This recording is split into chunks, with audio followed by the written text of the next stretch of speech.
42వ పెళ్లి రోజు శుభాకాంక్షలు మా అమ్మ మా నాన్నకి. ఈరోజు నేను నా 42 ఇయర్స్ కంప్లీట్ అయిపోయిందండి. నేను సెలబ్రేట్ చేయడం కోసమే వచ్చాను. మా పెళ్ళైన తర్వాత ఇలా ఎప్పుడు సెలబ్రేట్ చేయించలేదు మా అమ్మ మా నాన్నకి.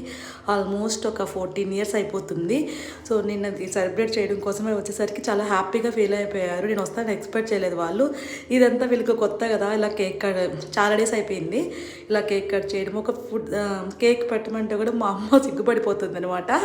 చూడొచ్చు ఈ వీడియోలో. మళ్ళీ మా నాన్నకి ఇలా తినిపించేసి, అంటే మనం ఏం గిఫ్ట్ మనం స్పెండ్ చేయడం అనేది పేరెంట్స్ పెద్ద గిఫ్ట్ అని నేనైతే అనుకుంటున్నాను. ఈ డేస్లో మనుషులు ఉన్నప్పుడు తెలియదండి, ఈ రోజు మనం తీసుకునే ఈ మెమరీస్ అంతా కొన్ని డేస్ తర్వాత అవి మనకి బాగా అనిపిస్తుంది అనమాట. ఆ కేక్ కటింగ్ అయితే ఇలా బయటకు వెళ్ళేసి టిఫిన్ చేసుకొని ఇలా సిఎంఆర్కి అయితే వెళ్ళేసి చిన్నగా గిఫ్ట్ తీసుకొని ఇంటికైతే వచ్చేసాము. ఇది మా నాన్నమ్మకి విషెస్ చెప్పండి. Thank you.